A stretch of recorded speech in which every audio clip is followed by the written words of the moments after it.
आज परम पूज्य ये अपने पेंजन लामा जी जो जिनछोगी नीमा, इनको आज से 28 वर्ष पूर्व 6 वर्ष की आयु में इन्हें गिरफ्तार कर लिया गया था। इनका जो पुनर्जन्म जब हुआ था तो इनको मान्यता परम पूज्य दलाई लामा जी ने ही दी थी। और ये पूर्व में भी ऐसा ही होता है। तिब्बत के जो 3 महान लामा जो हैं उस क्रम में पेंजन लामा जी दूसरे हैं, पहले नंबर पर परम पूज्य दलाई लामा जी हैं। ये इनके आपसी संबंध इतने हैं, एक दूसरे को मान्यता देते रहते हैं। और जब दलाई लामा जी नहीं रहते हैं तो फिर पेंजन लामा जी उनको मान्यता देते हैं। अभी वर्तमान में इनको जो मान्यता दी है 11वें पेंजन लामा को परम पूज्य दलाई लामा जी ने ही दी है। तो जैसे ही उनको मान्यता दी गई उसके 6 वर्ष बाद चीनियों ने उन्हें बहुत बरगलाने की कोशिश की ताकि उनका भी चीनीकरण किया जाए, लेकिन जब वो सच्चाई पर अडिग रहे तो 6 वर्ष की आयु में उनको अपने अभिभावकों सहित उन्हें नज़रबंद कर दिया गया। आज उनको नज़रबंद किए हुए 28 वर्ष हो चुके हैं। उनका कोई अता पता नहीं है वो किधर हैं, किस हालत में हैं।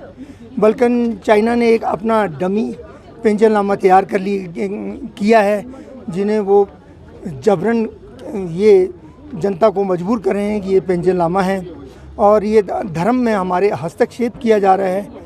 और हमारा आज के दिन ये पूरे विश्व से निवेदन है, प्रार्थना है, अंतर्राष्ट्रीय समुदाय से, अंतर्राष्ट्रीय महान के जितने भी महान नेता हैं और यूएनओ बाल अधिकार संगठन आयोग और जितने भी मानव अधिकार आयोग हैं, क्या विश्व का संगठन इतना कमज़ोर हो चुका है 18 वर्ष बीत जाने के बाद भी?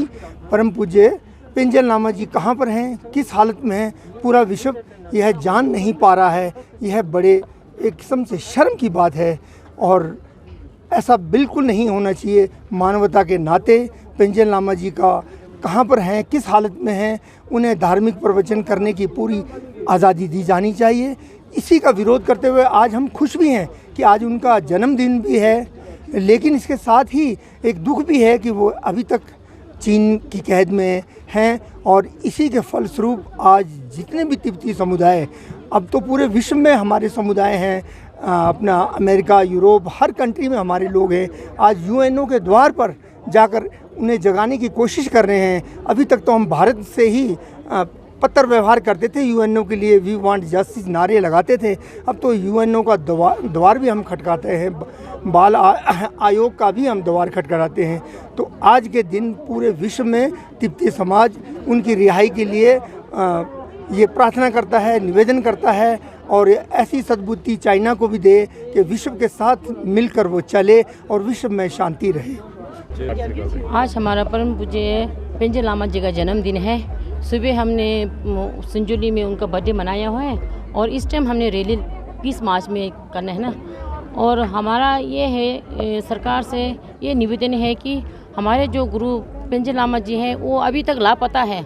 अब उनका वर्ष हो गया, 35 साल हो गए और 8 साल से उनका कोई आता पता नहीं है। 28 साल से उनका कोई आता पता नहीं है। जब वो 6 वर्ष के थे तब उनको चाइना ने किडनैप कर दिया था, जेल में डाल दिया था ना जी। तो वो तब से लेके अभी तक उनका कोई पता नहीं है कि हमारे गुरुजी कहाँ हैं। ये हमारी तरफ भारत सरकार से महिला मंडल की तरफ से ये निवेदन है कि हमारे पूज्य पेंजन लामा जी जहाँ भी हो उनके लिए कार्रवाई किया जाए और चाइना से पूछताछ किया जाए। और जो भी बैठक हो, जहाँ भी आप विधानसभा जो भी लगाते हो उसमें हमारे तिब्बत के परम पूज्य पेंजन लामा जी के बारे में बात करें, क्योंकि ये विषय बहुत ही ज़रूरी है।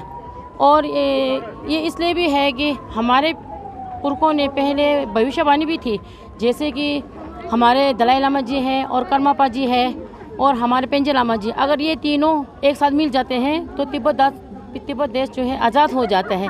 शायद हमारे हिसाब से चाइना को यही डर बैठा हुआ है। वैसे तो वो किसी भी पूज्य और किसी भी उसमें धर्म को नहीं मानते हैं।